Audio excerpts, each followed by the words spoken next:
You know, you've got to remember that politics is all about climbing up the greasy pole, you see. You see, here's the thing. If you are completely and utterly lacking in any sense of self-awareness, and you're absolutely oblivious to what anybody else thinks, you're perfectly suited to be a political leader. If, on the other hand, you are dripping with empathy and you take seriously what other people say, then you run the risk of being very badly hurt. So how do you match? How can you be an effective political leader and be a human being? It's great to be here at Woodford, particularly with my colleague Wyatt Roy, who's the member for Longman. You know, Wyatt, actually, he's got something in common with Bob Hawke, who's also here today. Wyatt and Bob Hawke are the exceptions to the rule that politics is show business for ugly people. And it's good. It's good to see it. But I don't know whether Wyatt. I don't know whether you'll be as handsome as Bob is at his age. Let's just try one more argument from somebody who voted against gay marriage in Parliament. The threat to marriages is not what gay people may do. It is lack of commitment.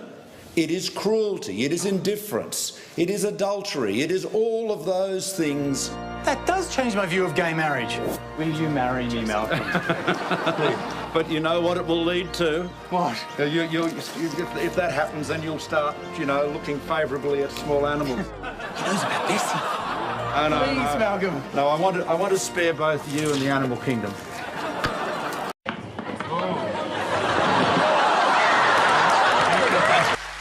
It is our job, above all in politics, to tackle the big issues and to explain them and have the honesty to say to people there are no easy solutions here. Keep in mind that in our fight against ISIL, Australia is the second largest contributor of troops on the ground after the United States. They have been a consistent and extraordinarily effective member of the coalition that has helped to deliver an opportunity for the Afghan people to govern themselves. We have to constantly lift our game in the way we engage with and tackle these extremists, particularly ISIL, but there are many others, as they operate in the cybersphere. Archaic and barbaric though they may be, their use, regrettably, of the internet is very sophisticated. And so I'm pleased that we're going to be working on even closer collaboration there. My firm belief is that to be a successful leader in 2015, perhaps at any time, you have to be able to bring people with you by respecting their intelligence in the manner you explain things. First cab off the rank is Malcolm Turnbull.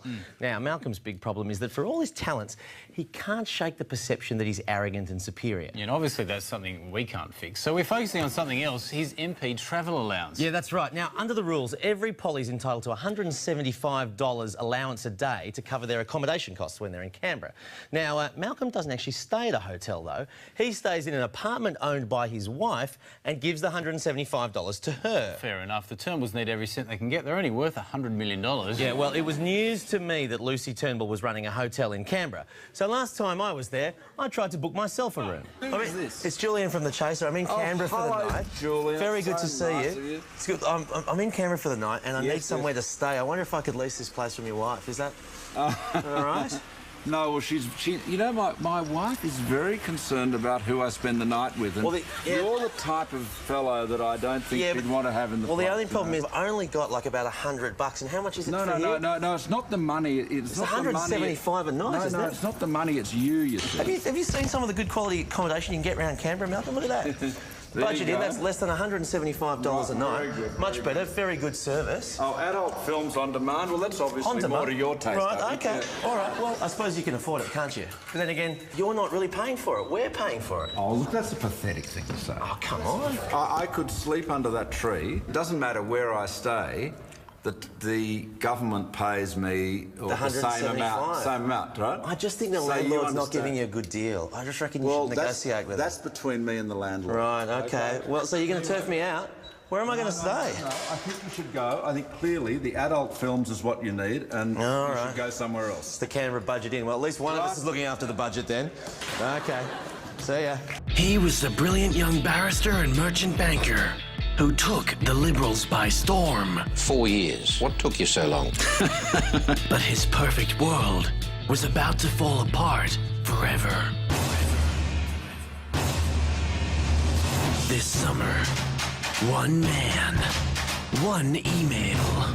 Is a fake, it's a forgery. And the public servant that would threaten his political career. Your responsibility is what you do with information like that if you get your hands on it.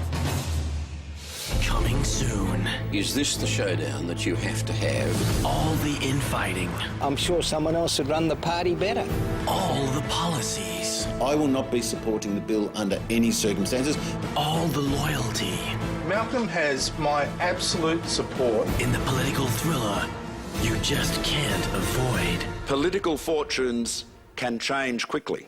The narcissist. I'll take that as a compliment. Well,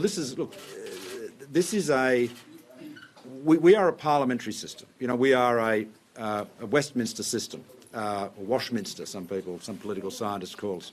But we're a parliamentary system. And so the leader of any parliamentary party remains leader only so long as he or she has the confidence of the party room. As John Howard always used to say, the leader serves at the pleasure of the party room. And so when the party room makes changes of their mind about that, when they make a judgment such as they've done today, then the leadership can change. And that is inherent. That's one of the characteristics of a parliamentary system, one of the flexibilities that it has over other systems. Wentworth, Malcolm Bligh Turnbull, Dixon, Peter Craig Dutton, Menzies, Kevin James Andrews, Flinders, Gregory Andrew Hunt, Cook, Scott John Morrison. Honourable members, making an oath, please take the Bible in your right hand. Do each of you swear that you will be faithful and bear true allegiance to Her Majesty Queen Elizabeth II, her heirs and successors, according to law, so help you God? I do, so help me God. Your Excellency, may I present the Prime Minister Designate, the Honourable Malcolm Turnbull MP. Mr Turnbull, I invite you to take the oath of office as Prime Minister. I, Malcolm Bligh Turnbull, do swear that I will well and truly serve the people of Australia in the office of Prime Minister, and that I will be faithful and bear true allegiance to Her Majesty Queen Elizabeth II, the Queen of Australia, so help me God. Opposition Leader Malcolm Turnbull joins us tonight live from Canberra. Mr Turnbull, good evening. Thanks so much for your time. Look, when you got the job... Great to be with you, Matt. Thanks. Look, when you got the job, a lot was made about your personal wealth, estimated at $120 million. These are tough times. Are you as wealthy today as you were a couple of weeks ago? Well, Matt, firstly, congratulations to you on getting your job. And secondly, look, I don't think anybody other than someone who perhaps has had all of their assets in a bank account has not been affected by this incredible change that we've seen in stock markets and, of course, in other in other markets. So really, if the honourable member wants to go around wearing a sandwich board saying Malcolm Turnbull's got a lot of money, feel free. I think people know that. But you may remember at the end of 2008, when the global financial crisis was really hitting in a big way, there was a panic on, and a number of European countries passed laws to guarantee their banks' borrowings, their wholesale borrowings. And we did the same in Australia. And not only did we agree to it, but we actually voted for the legislation to make it happen. In fact, a longer story, but the legislation wouldn't have been passed had I not encouraged the government to do it. I was the leader of the opposition at the time. Now, some will claim that this range of new global threats we see today are symptoms of receding American will or power, and that we are watching the fraying of the post-war order. We reject those pessimists. America is stronger than ever. Its economy has rebounded from the Great Recession. How's that for a paragraph of... That was bullshit. Total bullshit. Well, the challenge for any leader. So I can't see you. There's a photographer in front. Hello, you're still there. The challenge for any leader and every leader is to ensure that he or she brings together and brings together, in the case of the Liberal Party, the broad church of the Liberal Party. The Liberal Party is the largest, most diverse grassroots political organisation in Australia. You know what that is? Oh, come on now. That ain't even bullshit. That's horse shit. Pure horseshit. Because it's another day in Dumbfuckistan. The major party candidates for the federal seat of Wentworth presented their credentials to the Jewish community, Malcolm Turnbull wasting no time in reaffirming his support for Israel. The coalition, the Liberal and National parties, believe that Israel stands in the front line, in the front trench, in the battle against terror.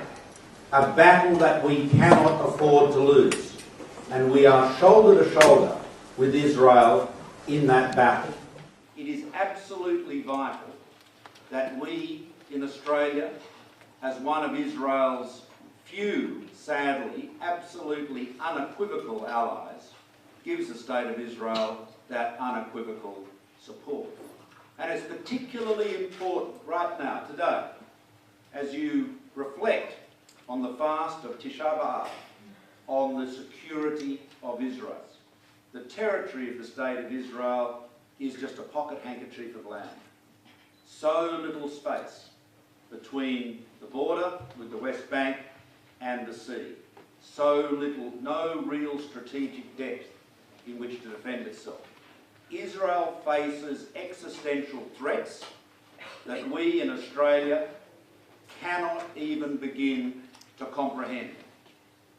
You can stand on land in the West Bank, which, because of its elevation, is almost a stone's throw from Tel Aviv and the airport, Ben Gurion Airport. The vulnerability of Israel is extraordinary, and that is why we need to support Israel and recognise that geographical reality of Israel's vulnerability. It faces a truly existential threat, of course, not just from its immediate neighbours, but from Iran. So Israel must face the reality that in its negotiations for a settlement with its neighbours, that settlement must be based on secure, in accordance with the UN resolution, secure, defendable borders. It must be in a position to defend itself, because there is a fundamental duty, as I said at Central not so long ago, the fundamental duty of every state, the State of Israel, the State of Australia, the State of the United States, is to defend the security of its citizens. And we must defend Israel and support Israel in that measure. Now, as I said, the State of Israel has had strong bipartisan support across the board, and I'm proud of that. To my regret, and I know to the regret of many of you, since the Rudd government was elected, there have been some changes. Mr. Rudd would have said subtle changes, but changes nonetheless in the level of support that has been given to Israel, particularly in the United Nations. There was a vote in the UN in March where Australia abstained from a resolution demanding that Israel and Hamas investigate possible war crimes during the conflict in Gaza. Now, that was very strongly criticised by the Zionist Federation here in Australia. Now, look, I don't want to make a partisan issue out of this. I just think that this is an area where subtlety is often lost. What Israel needs, with so few strong allies in the world, is unequivocal support. And you have that from the coalition, you will always have it from the coalition, and in particular, you will always have it from me.